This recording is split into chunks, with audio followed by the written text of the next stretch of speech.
আজকে আমার এই ছোট্ট সংসারে একটা নতুন জিনিস অ্যাড হতে চলেছে। হ্যাঁ হ্যাঁ, সত্যি বলছি, কী যে আনন্দ হচ্ছে তোমাদেরকে বলে বোঝাতে পারবো না। আর আমার এই খুশিটা দেখে তোমাদের অনেকেরই আনন্দ হবে, সেটাও আমি জানি। হ্যালো এভরিওয়ান, আমি বৃষ্টি। আমার এই ছোট্ট সংসারে তোমাদেরকে অনেক অনেক ওয়েলকাম। আর এই যে দেখো, প্রীতম এখন পুজো দিচ্ছে।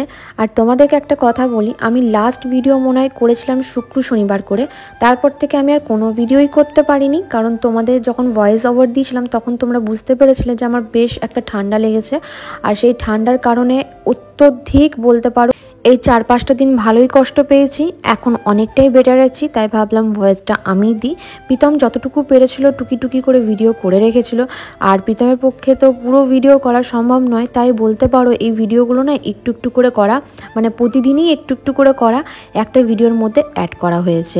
কবে কোন ভিডিওটা করা হয়েছে আমি বলতে পারবো না, তবে হ্যাঁ, ভিডিওগুলো একটু একটু করে রেখেছিল। আর এখন তো সোশ্যাল মিডিয়া জুড়ে একটাই চর্চা, সেটা হচ্ছে 12 বছর পর কুম্ভ মেলা হয়েছে। কিন্তু একটা কথা বলি, আগেকার যুগে না মানে অত সোশ্যাল মিডিয়াও ছিল না, কোনো কিছু ছিল না, হয়তো এত কিছু আমরা জানতেও পারতাম না। তবে সোশ্যাল মিডিয়া যেমন ভালো কিছু আছে তেমন খারাপটাও আছে। সত্যি কথা বলতে এইসবগুলো দেখে না মুখ থেকে শুধু একটাই ওয়ার্ড বেরোয়, সেটা হচ্ছে ছি। মানুষ যে আর কতটা নিচেতে নামবে সত্যি দেখলে না মানে সত্যি গা শিউরে ওঠে যে এটা আমরা কোন জেনারেশনে পা দিয়েছি। আসলে কি বলতো, যারা সম্মান ভদ্রতা এইসব বজায় রেখে কথা বলতে জানে তারা কিন্তু মূলত পারিবারিক শিক্ষায় শিক্ষিত। এমন মানুষকে দুর্বল ভাবা মানে তুমি তোমার পরিবার থেকে কতটা শিক্ষার অভাব পেয়েছো সেটাই প্রমাণ করে। হ্যাঁ আমি জানি অনেকেরই গায়ে লাগে আমার কথা শুনে, গা জ্বালা করে, করাও উচিত, কারণ তুমি ভুল সেটা তুমি নিজেও জানো ভেতর থেকে। সামনে 5টা মানুষ জানুক বা না জানুক, তুমি ভুল তুমি তো ভেতর থেকে সেটা জানো। তাই তোমাদেরকে একটা কথা বলি, যারা ভদ্রভাবে তোমার সাথে কথা বলে বা সম্মান দিয়ে কথা বলে না, তাদেরকে না অসম্মান করা মানে তোমার শিক্ষাগত যোগ্যতার একটা প্রশ্ন আসছে যে তুমি আসলেই শিক্ষিত তো না, এই শিক্ষিত লেভেলটা শুধু গায়েই আছে, ভেতরে তুমি সত্যিকারই মূর্খ। আসলে এই দোষটা না কিছু মানুষকে দিয়ে লাভ নেই, আসলে এই দোষটা হচ্ছে আমাদের এই যুগটার। হ্যাঁ, এই যুগটারই হচ্ছে আসল দোষ। এই যুগটাই না মানুষকে না শিখিয়ে দিয়েছে যে তুমি এটা করতে তবেই উঠবে, এটা করবে না তবে তুমি নামবে। আমাদের বাচ্চারা না একটু বড় হলেই আমরা চেষ্টা করি ছেলেকে ভালো স্কুলে দেওয়ার, ভালো শিক্ষা দেওয়ার। যে ছেলে আমাদের স্কুলে গিয়ে পড়ে ফটর করে ইংলিশ বলবে, ভালো ইংলিশ বলতে পারবে, আর 5টা মানুষের কাছে জানবে, ভালো মার্কস তুলবে, এইগুলোই আমরা চিন্তা করি। অ্যাকচুয়ালি ভেতর থেকে ছেলে কিভাবে মানুষ হচ্ছে বা কতটা শিখতে পারছে, বা ভাবো না কতটা ভদ্র হচ্ছে ভেতর থেকে, কি জিনিস দেখছে ফোনের মধ্যে, বা এই যে আশেপাশে এত কিছু নোংরামও চলছে, কতটা খারাপ জিনিস ভেতর থেকে শিখছে, এইগুলো আমরা না মা বাবা হিসাবে খবরই রাখি না। হ্যাঁ, পাশের বাড়ির ছেলেটা কি করছে সেইটা হিসাবে আমরা ঠিক খবর পেয়ে যাই, বা পাশের বাড়ির মেয়েটা কি করছে না করছে সেসব খবর আমরা জানি, কিন্তু নিজের মেয়ে বা নিজের ছেলে কি করছে সেই খবর আমরা কিছুই জানি না। দেখো, কোনো মানুষই কিন্তু পরিপূর্ণ নয়, আমিও কিন্তু পরিপূর্ণ নয়, আমিও একজন খুব সাধারণ একটা মেয়ে। এই যে আমি একটা খুব সাধারণ একটা মেয়ে, তার সত্ত্বেও যে কিছু কিছু মানুষ আমাকে গুরুত্ব দেয়, মূল্য দেয়, পাশে থাকে, ভালোবাসে, তাদেরকে না আমি সত্যি মন থেকে ভীষণ ভালোবাসি। কেননা সত্যি কথা বলতে আমি সত্যিই ভীষণ সাধারণ একটা মেয়ে, যার মধ্যে কোনো কিচ্ছু নেই, কোনো কিচ্ছু মানে কোনো কিছুই নেই। শুধুমাত্র আমি সংসারটা করতে ভালোবাসি, আমি ভালো থাকতে ভালোবাসি, ভালো রান্না করতে ভালোবাসি, সেগুলোই শুধুমাত্র ক্যামেরার মধ্যে বন্দি করি। আর এই ছোট্ট ছোট্ট জিনিসগুলো দেখে মানুষ আমাকে এতটাই ভালোবাসা দিয়েছে বা ভালোবাসে বা এতটাই গুরুত্ব দেয়, আমি না নিজেও মাঝে মাঝে দেখে সেই জিনিসটা অবাক হই। আর এই যে দেখো, আজকে হট ওয়াটার ব্যাগটা রেডি করে দিচ্ছে, আজকে প্রীতমের ছুটি। আর তোমরা তো জানো আমাদের ছুটির দিন কিছু না কিছু প্ল্যান হয় ঘুরতে যাওয়ার, কিন্তু আজকে আমাদের কোনোভাবে প্ল্যান হয়নি। 2 সপ্তাহ এমনিতেই ডাক্তার ঘর এসব করতে করতে পেরিয়ে গেছিলো, তো এই সপ্তাহটা ভেবেছিলাম একটুখানি ঘুরে আসবো কোথাও, কিন্তু সেটা আর হয়নি আমাদের করা, কারণ ওই যে প্রচুর পরিমাণে ঠান্ডা লেগেছিল। আর প্রীতমও বলছিল যে কোনো দরকার নেই। তো এইখানে দেখো গরম জলটা দিল পায়ের কাছে, কারণ আমার পাগুলো প্রচণ্ড পরিমাণে ঠান্ডা হয়ে যাচ্ছিলো, মোজা পরার পরও ঠান্ডা হয়ে যাচ্ছিলো। আর এই যে ডিম নিয়ে এসছে, সেই ডিমের ট্রের মধ্যে ডিমগুলোকে সুন্দর করে সাজিয়ে রাখছে।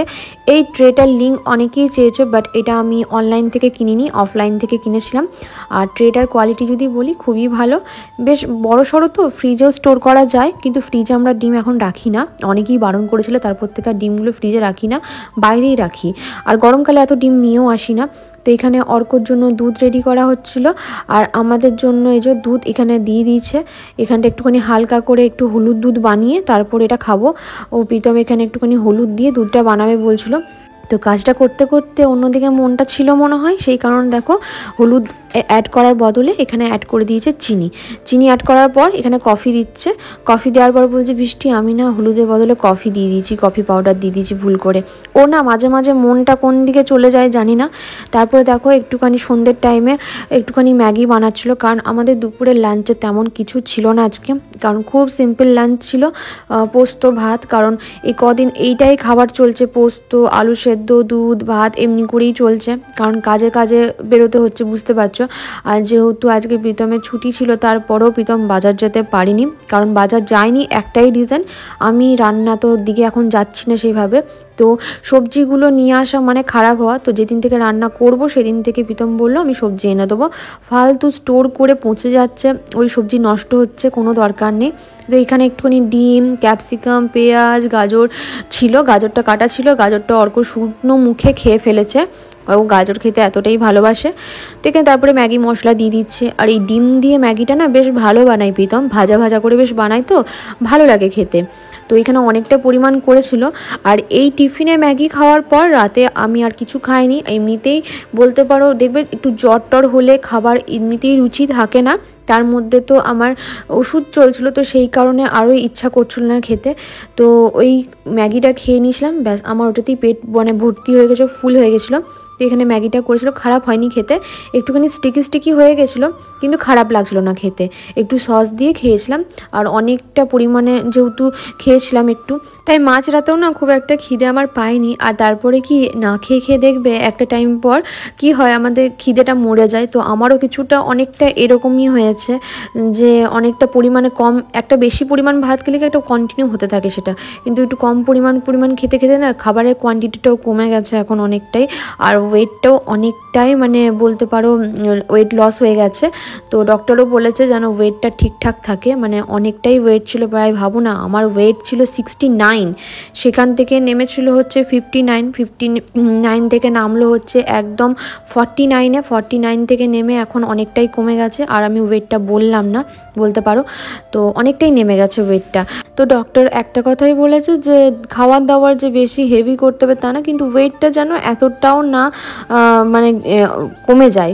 তো সেই ক্ষেত্রেও যেন একটুখানি মানে লক্ষ্য করি, মানে অনেকটাই, যখন আমার আগের প্রেসক্রিপশনগুলো সব দেখছে তখনকার ওয়েট মানে দেখবে এখনকার দিনে ডক্টর দেখানো মানে প্রেশার চেক আগে করে, এখনকার যেটা হয়েছে আমি যত জায়গায় গেলাম তত জায়গায় সেটা কি হয় একটা হাইট মানে ওয়েটটা দেখে হাইটটা দেখে আর তোমার প্রেশার চেক, এই তিনটে জিনিস করে তারপরে কিন্তু ডক্টরের কাছে পাঠানো হয়। এইটা মানে করবেই যে কোনো ডক্টর, মানে যেগুলো ভালো ভালো হসপিটাল বা ভালো ডক্টর যাকেই দেখাবে তারা কিন্তু এটা করে আগে। তো যতবার দেখাতে গেছি ততবারই ওয়েটটা তো মেজার করা থাকবে, শুধু যখন রিপোর্ট দেখাতে যায় তখনই একমাত্র নর্মাল রিপোর্ট দেখে ছেড়ে দেয়, বাকি টাইম যখনই ডাক্তার দেখানো যায় ততবারই কিন্তু ওয়েটটা চেক করে।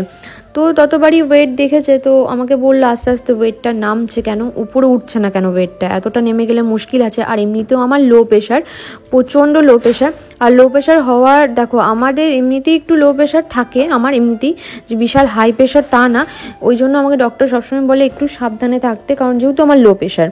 তো আর এখানে ফ্রিজটা দেখো এখন পরিষ্কার করা হচ্ছে, প্রীতম পরিষ্কার করছে। তো এখন একটু ওয়েটটা নেমে গেছে, কারণ আমি নিজেও বুঝতে পারছিলাম যে ওয়েটটা আমার নেমে যাবে, তার কারণ হচ্ছে আমার নিজেরও মানে একটুখানি উইকনেস লাগছিলো, তো আমি বুঝতে পারছিলাম প্রেশারটা ওয়েটটা দুটোই মানে কমেছে, লস হয়েছে। আর এখানে ফ্রিজটা প্রায় বলতে পারো আমি তো এখন কিছুই করি না, পরিষ্কারও করি না, সত্যি কথা বলতে বিশ্বাস করবে না, মানে আমার নিজেরও একটা জিনিস ভীষণ খারাপ লাগছে, মানে এটা আমাকে প্রীতম কিছু বলেইনি কিন্তু তবু আমার খারাপ লাগছে। আমাকে 3 দিন আগে প্রীতম বলেছিল ওর একটা শার্ট আছে ওটা যেন আমি আয়রন করে রাখি, কোনো দিন ও কিছু বলে না আমাকে, হ্যাঁ ও আমাকে বলেছিল যে বৃষ্টি তোর সময় হবে আমাকে তাহলে একটু আয়রন, বিশ্বাস করো আমি ঘরে কিছুই করি না কাজ, তোমরা তো এখন দেখতেই পাও না ভিডিও, তার কারণ হচ্ছে আমি কিছু যখন করিই না কাজ তখন আমাকে কি ভিডিওতে দেখাবো বলো। তো শুধু একটুখানি যদি কোনো দিন রান্না বান্না করতে ইচ্ছাগুলো করলাম, তো এই যে দেখো ও ভাতটা করে দিই মানে ভাতটা নামিয়ে দিয়ে গেল কাজে চলে গেল, আর এদিকে আমি বানাচ্ছিলাম হচ্ছে পোস্ত, কারণ ওই পোস্ত ভাত ওইসবই চলছে। আমাদের আর কিচ্ছু হচ্ছে না, বাড়িতে পোস্ত ভাত, আলু সেদ্ধ ভাত, দুধ এইসব দিয়ে খাওয়া হচ্ছে এখন মোটামুটি। আর মা যদি মানে দিয়ে পাঠাচ্ছে তখন আর কি বলো তো, আমি মাছ টাছ খেতে পারছি না, জানি না কেন। আমাদের সেই দিনকার চিকেন এখনও ফ্রিজে ভরা, জানো, মানে আমি চিকেন ছুঁইও নি সেদিনকে, একটুখানি রাইসটা খেয়েছিলাম কিন্তু আমি চিকেন মানে ছুঁইনি বলতে পারো, মানে বানিয়ে দিচ্ছি কিন্তু আমি জানি না কেন চিকেন মাছ এগুলোতে এত অরুচি লাগছে আমার, কিছু বলার নেই।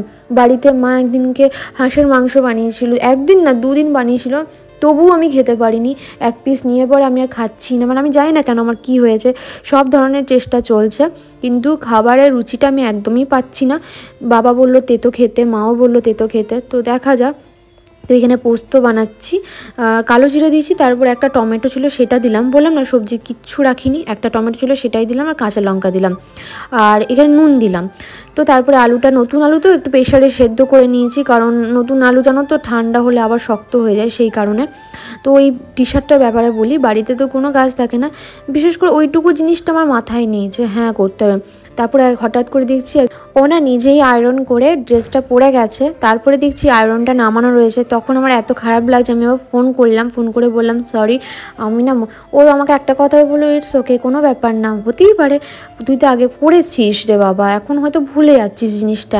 মানে বিশ্বাস করে আমার মনেই থাকছে না কোনো কথা যে এটা আমাকে করতে হবে বা কিছু। এটা অনেক সময় কি হয় জানো তো, অন্যমনস্কারের জন্য এটা হয় এক, আর দ্বিতীয় কথা হচ্ছে অত্যধিক উইক, মানে শরীরটা তো আমার কোনো কিছু কাজ এনার্জি লাগছে না, যেখানে রান্না জিনিসটা এত পছন্দ করি সেটাই ভালো লাগছে না। তো এখানে ঝোল ঝোল একটা পোস্ত করেছিলাম, তারপরে দেখো অনেক দিন ধরেই কাজটা করছিলাম, কাজটা করাই হচ্ছিল না, সেই কারণে আবার একটু বেরিয়েছিলাম। তার কারণ হচ্ছে 2 দিন আগে আমাদের সাথে একটা ইনসিডেন্ট হয়েছে, যেটা ভিডিওর মধ্যে বলা হয়নি, ইনসিডেন্ট হয়নি মানে হতে হতে বেঁচে গেছি আমরা, তো সেটা লাস্টে বলা আছে কি হয়েছিল না হয়েছিল। তো এখানে ওভেন দেখতে এসেছিলাম, গ্যাস ওভেন, তো কোনটা ভালো হবে, আমি তো একদম পাতি যেটা হয় নর্মাল ওইটাই নিচ্ছিলাম পেস্টিজে, কিন্তু প্রীতম বললো কোনো দরকার নেই, হ্যাঁ এইটা মানে এই জিনিসটাকে নিয়ে খেলার জিনিস না, তো যেটা ভালো হবে সেটাই নিয়ে, কারণ আবার পরবর্তীকালে এটা নিয়ে প্রবলেম হলে খুব মুশকিল হবে, বাড়িতে একা থাকি। তো তারপরে দেখো এই মডেলটা দেখা হচ্ছিলো, এটাও পেস্টিজের, বেশ সুন্দর, 2 বছরের ওয়ারেন্টি রয়েছে। তো আমরা মেনলি হচ্ছে সংসার থেকেই মোটামুটি সব জিনিসপত্র নিই, বেশ ভালো। তো আমাকে আগের দিনকে জিজ্ঞেস করেছিল সবাই যে দিদি তুমি ওই পিতলের বাসনগুলো কোথার থেকে নিয়েছিলে, সংসার থেকেই নিয়েছিলাম। আর এখানে দেখো একটা ছোট্ট কড়াই চোখে পড়েছিল, দেখছিলাম, তো ওই কড়াইটাও প্রীতম বললো নিয়ে নিতে যখন পছন্দ হয়েছে, একদম ছোট্ট। তো দেখো এসে পরেই আমার আর তর্স রইলো না, যেহেতু নতুন বাড়িতে জিনিস এসছে, আর আমার নতুন জিনিস মানে এই সংসারে কোনো কিছু নতুন জিনিস এলে না, আমার সেই জিনিসটা যতক্ষণ না খোলা হবে করা হবে ততক্ষণ না মনের ভেতর একটা খুঁতখুঁত লাগে, তাতে আমার যতই শরীর খারাপ থাক, হ্যাঁ এটা কেন যায় না। তো প্রথমে একটু আদা রসুন দিলাম, ফুলকপিটা ভাপাইনি, ফুলকপিটা একটু ভাপিয়ে নিলে ভালো হতো, কাটাই ছিল ফ্রিজে, এই ফুলকপি আর উঠতো না যদি এটা না করতাম। তারপরে দিলাম নুন, হলুদ, বেসন, একটু পেঁয়াজ কুচি দিয়েছিলাম, ব্যাস এইগুলো দিয়ে একটু মাখিয়ে নিলাম, হালকা ছিপি ছিপি জল দিয়ে একদম টাইট করে মাখাতে হবে, যেন গায়ে গায়ে কোটিং হয় বেসনটা, কোনো লিকুইড ফর্ম মানে লিকুইডের মতো করে বেসনটা গুলবে না, জাস্ট এইভাবে করে নিয়ে এইরকম দেখো, এই দেখো ছোট্ট কড়াইটা, মানে যতক্ষণ না এটা তো করছি, রাতের বেলায় এসে বলছে কড়াইটা উদ্বোধন হয়ে গেছে, আমি না হাসছি, আমি কিছু বলিনি। তো ও বলছে না না ঠিক আছে, কেন যায় না জানো তো, মানে আমার না নিজের জামা কাপড়ের থেকে আমার মনে হয় নিজের জামা কাপড় পরবো কম, কিন্তু আমি কেন যাই না এইগুলোতে এত বেশি আমার নেশা না, আমি বলে বোঝাতে পারবো না। সংসারে এত জিনিস কিন্তু আমি এত ভালোবাসি, আর প্রচুর ওয়েস্ট করেছি এটার পেছনে টাকা পয়সা আমি, তো ওইগুলো আজকে থাকলে মনে হয় অনেক কাজে হতো, কাজে লাগতো আমার। তো কি করব, যার যেটা নেশা, অনেকে শাড়ি গয়না এসবের নেশা থাকে, কিন্তু আমার এই সব জিনিসে বড্ড বেশি নেশা, ঘর সাজাবো, ঘরের জিনিস করব, রান্নাঘরের জিনিস করব, টুকিটাকি বাসন কিনবো, এইসবে আবার আমার নেশা আছে প্রচণ্ড পরিমাণ। আর দেখেছি প্রীতম এই শখগুলো না প্রাধান্য দেয়, মানে ও না এই জিনিসগুলো হ্যাঁ তোমাদের এত খরচা কিসে এইসব না, ও না বোঝে জিনিসটা যে হ্যাঁ তো একটাই তো শখ, আমাকে কোনো কিছু না বলে না, টাকা থাকলে না ও কোনো দিন বলে না যে না এটা কিনতে হবে না, টাকা না থাকলে শুধু একটা কথাই বলে যে পরে দিচ্ছি কিনে, কিন্তু দেয় সেটা কিনে, এমন নয় যে পরে দিচ্ছি বলে আর দিলই না, সেই দিকেই গেল না, সেমনটা না, যখন ও টাকা আসে তখন প্রথমে ওইটাই আমাকে দেয়, কারণ ও জানে ভালো করে যে আমার জামা কাপড়, আমি ওসবে এত নেশা নেই যতটা সংসারের জিনিসপত্রে আমার বড্ড বেশি নেশা এগুলোতে। আর একটা বোন দেখলাম আমাকে সেদিনকে কমেন্ট করেছো, কি নাম দাঁড়াও বলছি তোমাকে, মন্দিরা সরকার। তোমাকে দেখলাম দিদি তুমি আগে কতটা মানে সুন্দর দেখতে ছিলে, এখন তোমার কেমন একটা চেহারাটার অবস্থা হয়েছে, কীরকম দিন দিন জানো তোমার চেহারাটার অবস্থা হয়ে যাচ্ছে। খুব স্বাভাবিক জানো তো, মানুষের চেহারা আর মানুষের সৌন্দর্য সারা জীবনটা মানুষ কিন্তু ধরে রাখতে পারে না। ওই জন্যই মানুষকে বলে মানুষের মনটার দিক থেকে অনেকে এখন তো আর ওইসব দেখে না, না কেউ মানুষের ভেতরটা কতটা সুন্দর কেউ দেখে না, মানুষের সামনেটাই দেখে মানুষ সৌন্দর্যটা, ওটা দিয়ে মানুষকে বিচার করা হয়। মানুষের ভেতরের সৌন্দর্যটা কেউ লক্ষ্যই করে না, সে কতটা গুণী বা কতটা কাজ জানে, কতটা কি করতে জানে, তার কতটা চেষ্টা, এগুলো কেউ দেখে না এখনকার দিনে। তো কিচ্ছু করার নেই গো, যেহেতু আর সত্যি কথা বলতে অনেকেই বলছো যে দিদি তুমি, আমরা চাই তুমি আগের মতো আবার দেখতে হয়ে যাও। আমি জানি না আগের মতো আমি কতটা দেখতে সুন্দর হব বা সুন্দর হব না, সেটাও আমার জানার মানে আমার ওসব কোনো ইন্টারেস্টই নেই। আমার এই মুহূর্তে দাঁড়িয়ে যেটা মানে ইন্টারেস্ট যেটা বলতে পারো বা যেটা আমি চাই সেটা হচ্ছে খুব শান্তিতে থাকতে চাই, স্বামী সন্তানকে এত ভালো একটা পরিবার পেয়েছি, সেই পরিবারটাকে সুন্দর করে গুছিয়ে সুন্দর করে শান্তিতে থাকতে চাই। দেখতে খারাপ হই ভালো হই এই মানুষটার কিছু যায় আসে না, আমরা দুটো মানুষই না দুজনের সাথে সংসারটা মন দিয়ে করতে চাই, আর যেটা আমরা করছিও সত্যি কথা বলতে।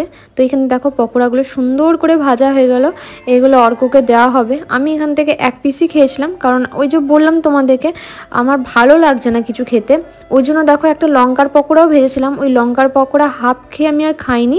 তারপরে প্রীতম এসে রাতের বেলায় দেখো রুটি কিনে নিয়ে এসেছিলো, পাশেই দেখো রুটিটা রাখা রয়েছে জলের বোতলের পাশে, আর ওইদিকে বানাচ্ছিলো হচ্ছে এগ ভুজিয়া, ডিম ভুজিয়া বানাচ্ছিল।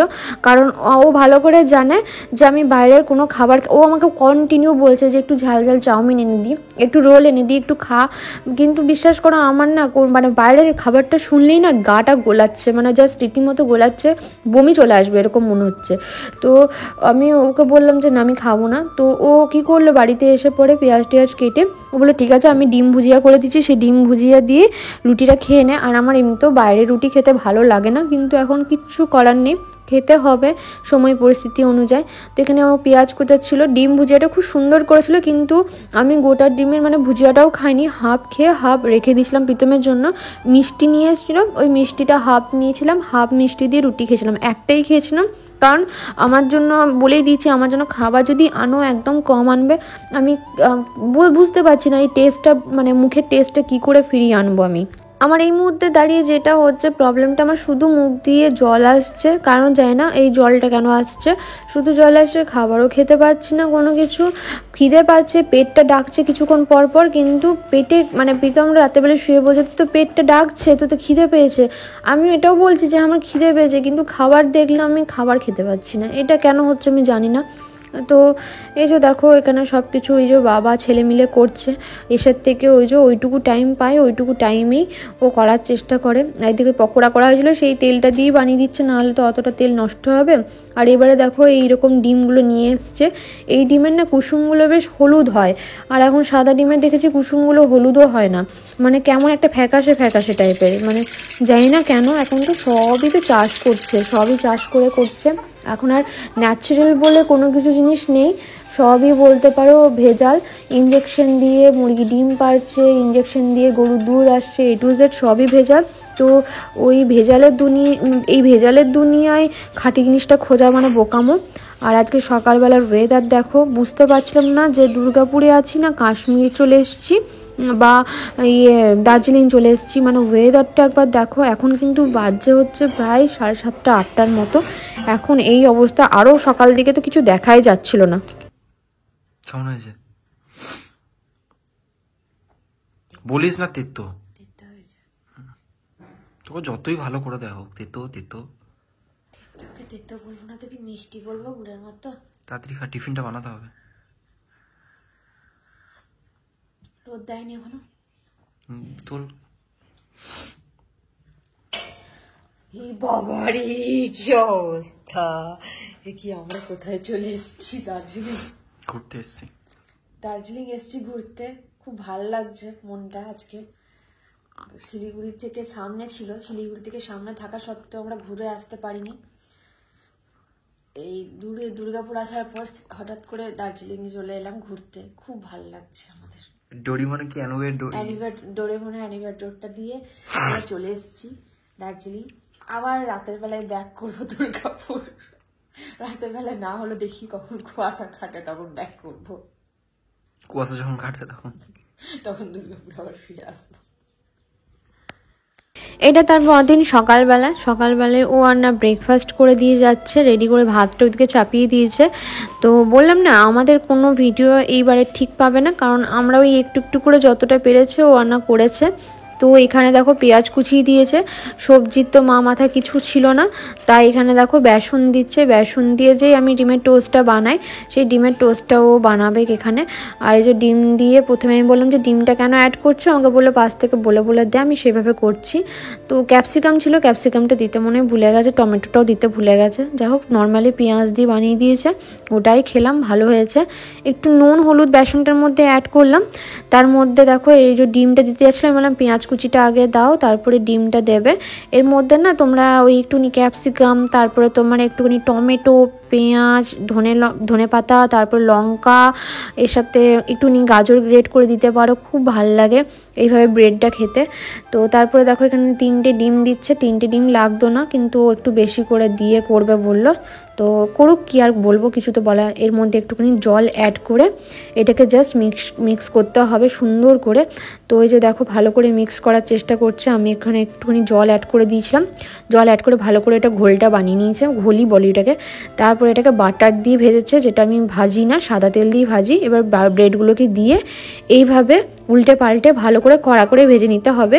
যেটাও পারেনি, একটুখানি ভেতরে কাঁচা কাঁচা ছিল, তারপরে আবার একটুখানি তাওয়াতে শিখে পড়ে, মানে নর্মাল তাওয়াতে শিখে দিয়ে ওটাকে খেতে ভালো লাগছিলো। তো এই ছিল তোমাদের মানে প্রায় বলতে পারো আজকে 4-5 দিনের ভিডিও। ও মানে সময় পাচ্ছিল না, ও যতটুকু পেরেছে ততটুকু ভিডিও করেছে। আর সবটাই তো বুঝতে পারছো, কত আর বলবো, আর বলে সবাইকে তো আর বোঝানো যায় না। যারা বুঝবার তারা বুঝবে, যারা বুঝবার না তারা হাজার দেখালেও বুঝবে না। চলে গেল আর কাজে চলে গেছে।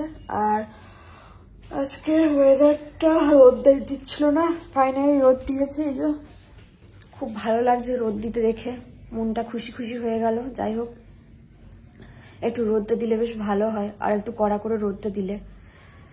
এদিকে অর্ক বাইরে চলে গেছে, জলের মধ্যে পা দিবি না।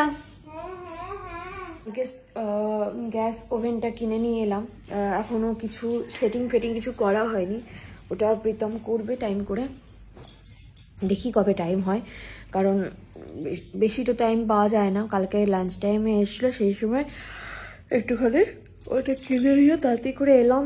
প্রচুর প্রবলেম হচ্ছিল, মানে তোমরা হয়তো জানো না মাঝে আমি ভিডিও একদিন করে দিচ্ছি না। তার কারণ হচ্ছে বলেছিলাম ঠান্ডা লেগে গেছে প্রচণ্ড পরিমাণে, নাক ফাঁক সব বন্ধ হয়ে গেছিলো, নাক বন্ধ হইলো, নিঃশ্বাস পাচ্ছিলাম না। আর অর্ক গেছিলো হচ্ছে বাবা মায়ের কাছে, ও যখন দুপুরবেলায় এসছে তখন পুরো ঘর গ্যাস লিক, মানে কীভাবে কি হয়েছে জানি না। গ্যাসের ওভেনটা এমনি করে যে অফ করা হচ্ছে না প্লাগটা, ওটাতে প্রবলেম হচ্ছে মেন। তো আমি তো নাকে গন্ধ পাইনি, তো সেই সময় যদি বলছে পুরো ঘর গ্যাস হয়ে গেছিলো। তারপরে জানলা ফানলা খুলে দেওয়ার পর ওটা ঠিক হয়েছে, মানে পুরো গ্যাস, মানে ঘরটা পুরো গ্যাস গন্ধ। তো ওই জন্য আর বেশি করলো না, যে একটা দরকার, কারণ এমনি তো যখন কিনেছিলাম না, এটা খুব একটা ভালো দামি ওভেন না, একদমই একটা পাতি ওভেন কেনা হয়েছিল তখন। তো গ্যাস জিনিস তো ওইসব জিনিস নিয়ে না খেলাধুলাই ভালো। হ্যাঁ, যেটা সবসময় কাজের জিনিস সেটা এটা কিনে নিলাম। তো দেখাবো, আনবক্সিং যখন করবো তোমাদেরকে সব দেখাবো, বুঝলে।